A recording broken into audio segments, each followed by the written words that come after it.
दोस्तों, आज हम एक इटालियन हॉरर मूवी का ब्रेक डाउन करने वाले हैं जिसका नाम है द वेल। यकीन मानिए यह मूवी बेहद डरावनी और परेशान कर देने वाली है। तो चलिए बिना किसी देरी के रिकैप शुरू करते हैं। 1993 में कहानी शुरू होती है जहां लीसा नाम की लड़की बस में बैठकर संगुची नाम के छोटे से टाउन जा रही होती है। वहाँ उसे एक पेंटिंग को रिस्टोर करने के लिए बुलाया गया था। उसी बस में 3 और लोग होते हैं जिनसे लीसा की अच्छी दोस्ती हो जाती है। इन तीनों में 2 लड़कियां ट्रेसी और मेडिसन है और उनके साथ टोनी नाम का एक लड़का भी है। ये तीनों बायोलॉजिस्ट हैं और संगुची के लोकल जानवरों पर रिसर्च करने के लिए जा रहे होते हैं। रात तक सब लोग संगुची पहुंच जाते हैं। लीसा को उन तीनों का साथ बहुत अच्छा लगता है और वह उनसे कहती है कि काम खत्म होने के बाद सब साथ में घूमने चल सकते हैं। ट्रेसी जवाब देती है कि कुछ दिनों में उनका काम पूरा हो जाएगा और उसके बाद वे जरूर मिलेंगे। इसके बाद वे तीनों जंगल की तरफ चले जाते हैं और लीसा अपने होटल लौट जाती है। अगली सुबह लीसा बस स्टॉप पर बैठकर अपनी बस का इंतजार कर रही होती है। तभी एक आदमी उसे बताता है कि वहाँ कोई बस नहीं आती। वह आदमी पूछता है कि लीसा को कहाँ जाना है। लीसा जवाब देती है कि उसे मालविजी वाले मेंशन तक जाना है। वह आदमी अपना नाम मार्कस बताता है और कहता है कि वह भी वहीं जा रहा है। वह लीसा को साथ ले जाने की पेशकश करता है और लीसा उसके साथ चली जाती है। रास्ते में मार्कस उससे पूछता है कि वह वहाँ क्या करने आई है। लीसा बताती है कि वह एक पेंटिंग रिस्टोर करने का काम करती है और इसी काम के लिए उसे यहाँ बुलाया गया है। मैंशन पहुँचने पर मार्कस बताता है कि वह एक पब का मालिक है और लीसा से कहता है कि जब भी वह फ्री हो तो उसके पब में आ सकती है। लीसा उससे विदा लेकर मैंशन के अंदर चली जाती है। मैंशन में लीसा की मुलाकात वहाँ की ऑनर एम्मा से होती है। एम्मा उसे वह पेंटिंग दिखाती है जिसे साफ करने के लिए बुलाया गया था। पेंटिंग पर कालिक जमी हुई थी। एम्मा बताती है कि यह काम पहले लीसा के पिता को दिया गया था, लेकिन किसी और काम की वजह से वह इसे पूरा नहीं कर सके, इसलिए उनकी जगह लीसा को बुलाया गया। एम्मा को भरोसा है कि लीसा यह काम समय पर खत्म कर लेगी। लीसा आश्वासन देती है कि वह उन्हें निराश नहीं करेगी। फिर एम्मा वहां से चली जाती है। लीसा 4 घंटे काम करने के बाद भी पेंटिंग का एक छोटा सा हिस्सा ही साफ कर पाती है। तभी उसे किसी के गुनगुनाने की आवाज सुनाई देती है। आवाज का पता लगाने के लिए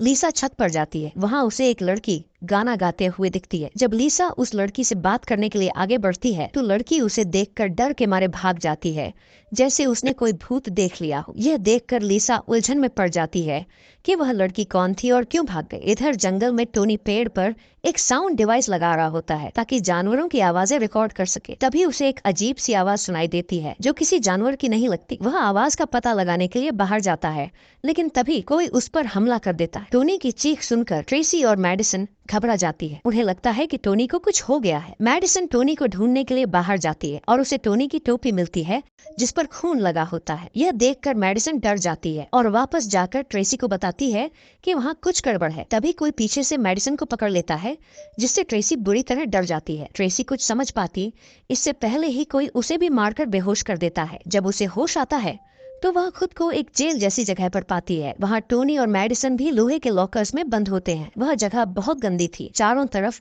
चूहे दौड़ रहे थे और बीच में एक कुआं था। वहाँ पहले से एक और आदमी बंद था जो लगातार खांस रहा था। मेडिसन उस आदमी से बात करने की कोशिश करती है, लेकिन वह केवल खांसता रहता है और कोई जवाब नहीं देता। यह देखकर सभी घबरा जाते हैं और सोचते हैं कि वे कहाँ फंस गए हैं। लिसा अपने काम में लगी हुई थी जब एम्मा उसे देखने आई कि काम कैसा चल रहा है। एम्मा को लिसा का काम बहुत पसंद आता है और वह उसकी तारीफ करती है। लिसा एम्मा से पूछती है वह लड़की कौन थी जो गाना गा रही थी। मैं उससे बात करने गई लेकिन मुझे देखकर वह भाग गई। एम्मा बताती है वह मेरी बेटी जूलिया है। वह ऐसी ही है, नए लोगों से घुलने मिलने में उसे समय लगता है। फिर एम्मा लिसा को डिनर पर बुला लेती है। डिनर के दौरान एम्मा पूछती है तुम रेस्टोरेशन का काम कब से कर रही हो। लिसा जवाब देती है मैं बचपन से यह काम कर रही हूँ। मैंने अपने पापा को देखकर ये सब सीखा। इसके बाद वह जूलिया से पूछती है तुम कौन सी क्लास में पढ़ती हो। इस पर जूलिया कोई जवाब नहीं देती और गुस्से में वहाँ से चली जाती है। लिसा कहती है क्या मैंने कुछ गलत पूछ लिया। एम्मा बताती है कि जूलिया को पर्सनालिटी डिसऑर्डर है। वह 13 साल की है लेकिन खुद को बड़ा समझती है। दूसरे बच्चों से उसकी बनती नहीं, इसीलिए हमने उसे स्कूल भेजना बंद कर दिया। दूसरी तरफ एक लंबा चौड़ा आदमी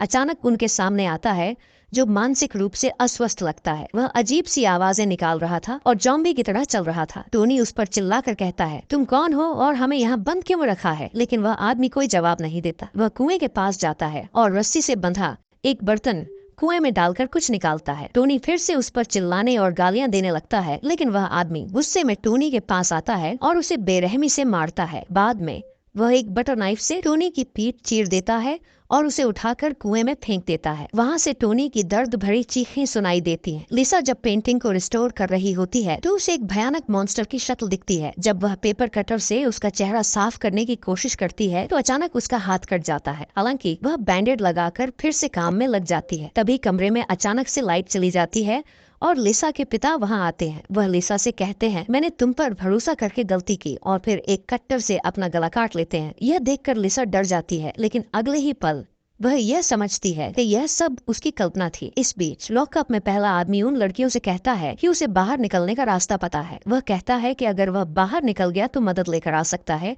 लेकिन उसे रास्ता खोलने के लिए कुछ चाहिए। मेडिसन उसे अपना पेपर कटर देती है, लेकिन वह उसकी पहुंच से दूर था। आखिरकार वह किसी तरह कट्टर को अपनी तरफ खींच लेता है और लड़कियों में उम्मीद की किरण जगा देता है। रात में लिसा चैन से सो रही होती है, लेकिन अचानक एक गंजे सिर वाली महिला उसका गला दबाने लगती है। वह महिला पूरी तरह से नग्न और बेहद डरावनी लग रही थी। लिसा खुद को छुड़ाने की बहुत कोशिश करती है, लेकिन वह महिला उससे ज्यादा ताकतवर थी। तभी लिसा की आंख खुल जाती है और उसे एहसास होता है कि यह सब एक बुरा सपना था। जब वह पेंटिंग को देखती है तो उसमें वही गंजे सिर वाली महिला नजर आती है। पेंटिंग देखकर लिसा को किसी लड़के की दर्द भरी चीखें सुनाई देती हैं। जूलिया लिसा के पास आती है और बताती है कि वह गंजे सिर वाली महिला एक भूत है जिसका नाम डोरका है। वह कई सालों से इसी हवेली में रह रही है। जूलिया कहती है कि यह पेंटिंग शापित है और अगर लिसा ने इसे रिस्टोर किया तो वह भी शापित हो जाएगी। वह लिसा से काम छोड़कर वहाँ से चले जाने को कहती है। हालांकि लिसा को समझ नहीं आता कि जूलिया क्या कह रही है। लिसा परेशान होकर अपने दोस्त मार्कस के पास जाती है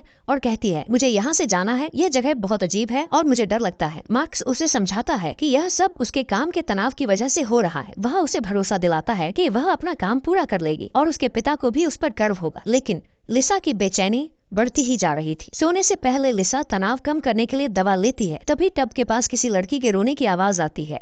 लिसा पर्दा हटाकर देखती है तो जख्मी हालत में उसे मेडिसन नजर आती है। उसका एक हाथ कटा हुआ था और एक आंख भी नहीं थी। वह दर्द में रो रही थी। लिसा डरकर वहाँ से भागने लगती है। तभी एम्मा वहाँ आती है और देखती है कि नल खुला हुआ था और पानी बह रहा था। एम्मा लिसा से पूछती है, यह सब क्या हो रहा है? फिर जब वह लिसा की दवाइयाँ देखती है तो कहती है, तुम ड्रग्स लेती हो? लिसा कहती है कि उसे ब्रेक चाहिए, वह काम करने की हालत में नहीं है। लेकिन एम्मा मना कर देती है और उसे याद दिलाती है कि उसके पिता ने कॉन्ट्रैक्ट साइन किया था। अगर काम समय पर खत्म नहीं हुआ तो वह उसके स्टूडियो पर पेनल्टी लगा देगी। उधर वह आदमी आखिरकार बाहर निकलने का रास्ता खोल लेता है, लेकिन जैसे ही वह बाहर जाता है एक भयानक प्राणी उसे पकड़ लेता है। वह उसका पूरा चेहरा नोच कर उतार देता है और फिर उसे नोच नोच कर खाने लगता है। ट्रेसी को उसकी दर्द भरी चीख सुनाई देती है। उधर एम्मा को हम एक ड्रिंक पीते हुए देखते हैं जो खून जैसा दिखता है और उसके पीछे डोरका भी दिखाई देती है। अब इस हवेली के भयानक रात से पर्दा उठने वाला है। इधर पेंटिंग को साफ करते समय लिसा को एक भयानक तस्वीर दिखाई देती है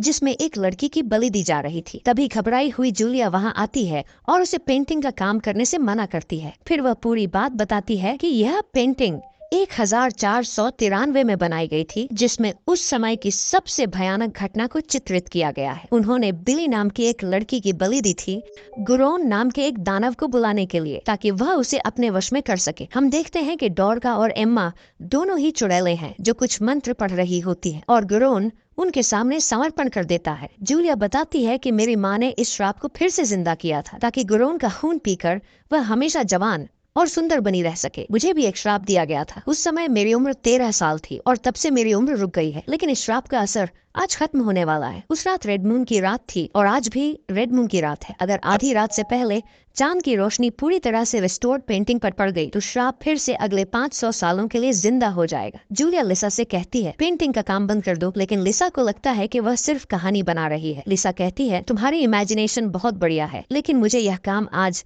ही खत्म करना है। जूलिया उसे बताती है कि वह कहानी नहीं बना रही। उन्होंने गुरोन को खिलाने के लिए 3 लोग पकड़े हैं और उनका हुलिया बताती है। लिसा इसे नजरअंदाज नहीं कर पाती और पूछती है कि वे लोग कहाँ हैं। जूलिया उसे एक सीक्रेट दरवाजा दिखाती है जहाँ वह उसी मोटे आदमी को देखती है जो गुरोन के लिए इंसानों को पकड़ कर लाता है। वह गुरोन का कसाई है और अब भी गुरोन को खिलाने जा रहा था। तभी एम्मा जूलिया को आवाज लगाती है और जूलिया को वहां से जाना पड़ता है। लिसा अकेली अंदर जाती है और वहां से एक प्राचीन हथियार अपने पास रख लेती है। फिर वह चुपके से कसाई का पीछा करती है, लेकिन तभी लिसा का पैर किसी चीज से टकरा जाता है। आवाज सुनकर कसाई सतर्क हो जाता है। लिसा एक जगह छुप जाती है। कसाई देखकर समझता है कि आवाज चूहे की थी और बिना कुछ देखे वहाँ से चला जाता है। फिर कसाई ट्रेसी का लॉकर खोलता है, लेकिन उसे गुरोन को खिलाने से पहले उसके साथ गलत हरकत करना चाहता था। लेकिन ट्रेसी उसके अंडों पर लात मारकर भाग जाती है, लेकिन ठोकर खाकर गिर जाती है और फिर पकड़ी जाती है। इसके बाद कसाई अपनी छुरी को गर्म करके लाता है और ट्रेसी के गाल पर लगाकर उसे टॉर्चर करता है, जिससे उसका आधा चेहरा जल जाता है। फिर वह उसे उठाकर कुएं में डालने जाता है। तभी लिसा उस पर हमला कर देती है, जिससे ट्रेसी उसके हाथों से छूट जाती है और कुएं के किनारे को पकड़ लेती है। फिर कसाई लिसा को मारने आता है, लेकिन लिसा उसे हथियार से पीट पीट कर घायल कर देती है और ट्रेसी को कुएं से बाहर निकाल लेती है। उसके बाद दोनों वहां से भाग जाते हैं। इधर कसाई को जब होश आता है तो वह देखता है कि गुरोन को खिलाने के लिए कोई बचा ही नहीं था। समय पर खाना न मिलने की वजह से गुरोन कुएं से बाहर आ जाता है और कसाई को ही खाना शुरू कर देता है। दोनों लड़कियां हवेली से बाहर भाग रही होती हैं। तभी वहां मार्कस क्रॉसबो लेकर आता है। लिसा उससे मदद मांगती है, लेकिन मार्कस उल्टा उन पर ही हमला कर देता है और क्रॉसबो से ट्रेसी को मार देता है। फिर वह लिसा को वापस हवेली के अंदर ले जाता है, जहाँ सभी उसका इंतजार कर रहे होते हैं। इसके बाद वह उसे मजबूर करके बची हुई पेंटिंग साफ करवाते हैं। पेंटिंग साफ करते समय लिसा को एम्मा और मार्कस की शक्लें पेंटिंग में दिखने लगती हैं। उसे समझ में आता है कि मार्कस भी श्राप से जुड़ा हुआ है, इसीलिए वह पेंटिंग का काम खत्म करने के लिए उसे प्रेरित कर रहा था। लिसा को एक जादुई मंत्र भी दिखाई देता है, जिसे पढ़कर इन लोगों ने गुरोन को बांध लिया था। तभी जूलिया वहाँ आती है और लिसा को वहाँ से हटा देती है। उसके हाथ में एक कैंडल थी, जिससे वह पेंटिंग को जलाने वाली थी, लेकिन एम्मा उसे रोक देती है। एम्मा कहती है, यह सब मैं तुम्हारे लिए कर रही हूँ। जूलिया जवाब देती है,